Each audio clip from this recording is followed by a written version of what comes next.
Hello and welcome to English for Everyone, where we practice real-life American English. Today we're going to learn the difference between contractions and reductions and practice speaking, so let's get started. Today we're talking about should. If I say you should do it, that means right now or maybe in the future. But what about the past? To change should to the past, we say should have. Should have plus a participle. Example, he should have bought a newer car. The idea is he bought an old car and now it doesn't work. So he should have bought a newer car. The verb is buy in the present, in the past bought, and the participle is also bought. Let's make the contraction. Should have together, should have. He should have bought a newer car. Pronunciation, should have. We hear of, should have. The pronunciation use the sound like cup and up, plus the v sound like in vegetables. Should have. He should have bought a newer car. This one's too old. Let's practice.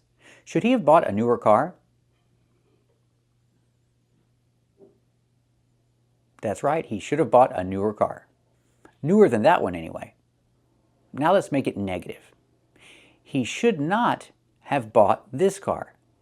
We cannot say he should haven't. We cannot make have negative here. I cannot say he should haven't bought. I have to say he should not, with the contraction, shouldn't. He shouldn't have. He shouldn't have bought this car. It's too old. So I can say he shouldn't have bought this car, or I can make a reduction and say he shouldn't have.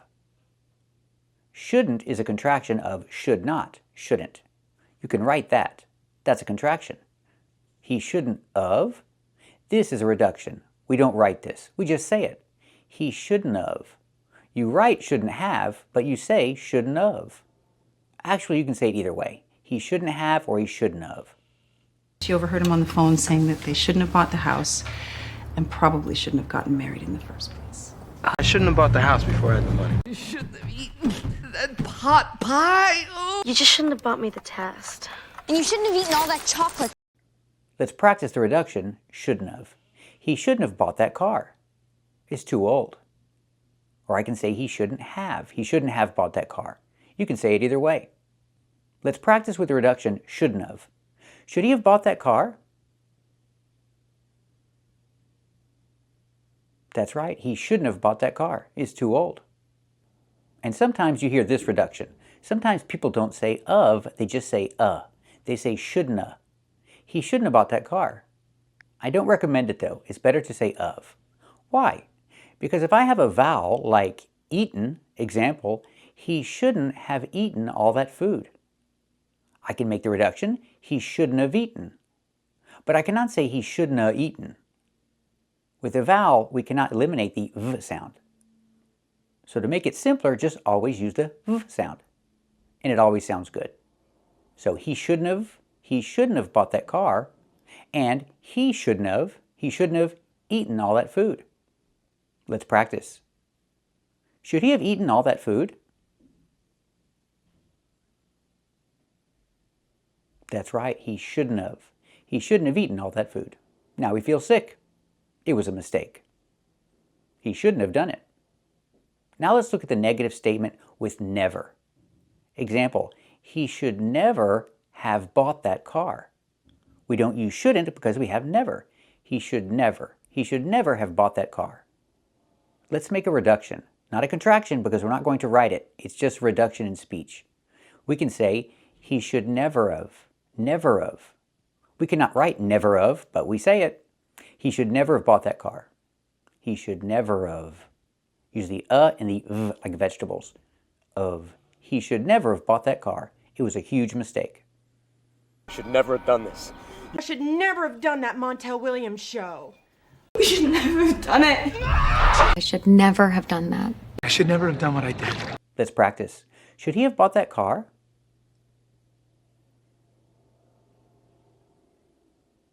That's right. He should never have bought that car.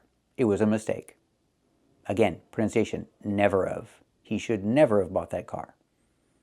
And he should never have eaten that whole cake. It made him sick. He should never have eaten that whole cake. Pronunciation, eaten. You can say eaten or eaten. Make the stop T and fall to the N. Eaten. He should never have eaten that whole cake. Let's practice. Should he have eaten that whole cake?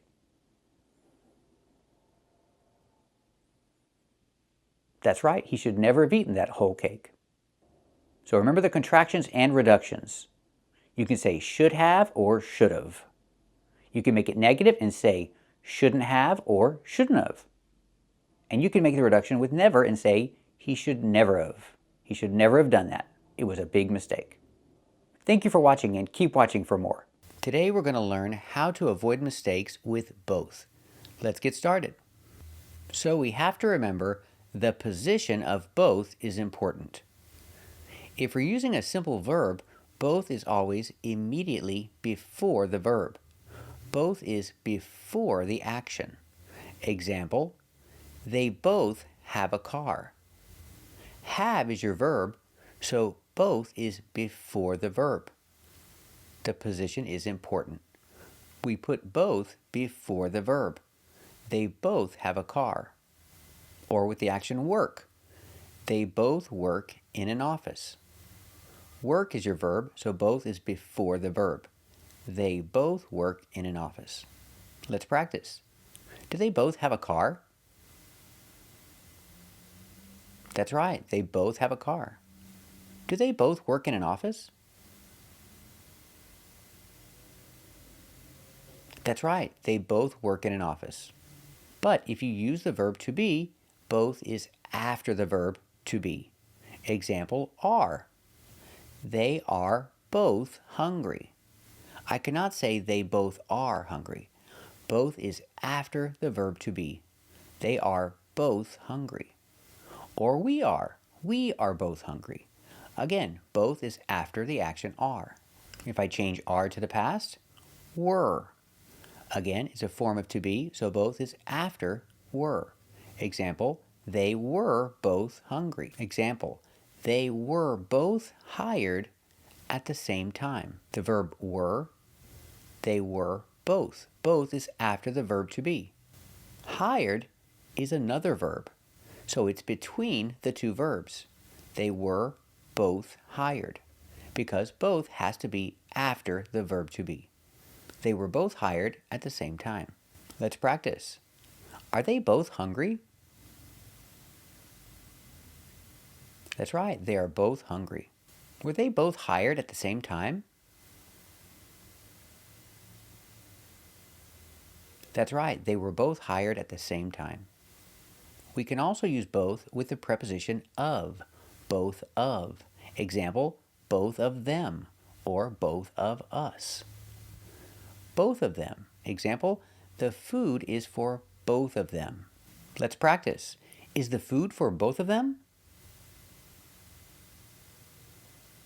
That's right, the food is for both of them. And sometimes the preposition of is optional. Example, both of my sisters, or both my sisters. It's more common to use both my sisters with no of, but both forms are correct. I can say both my sisters or both of my sisters. Example, both my sisters live in the U.S. So we're using both with a possessive.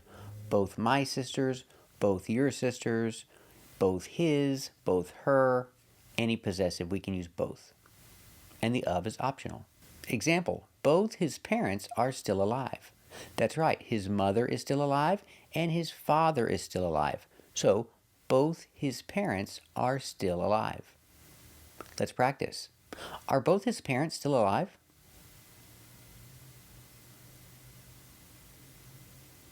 That's right, both his parents are still alive. So remember, we cannot say my both parents. It's both my parents. Both is before the possessive. Both my parents. Thank you for watching, and if you like this video, subscribe to our channel. And if you want to become a member, click the join button. And we'll see you next time.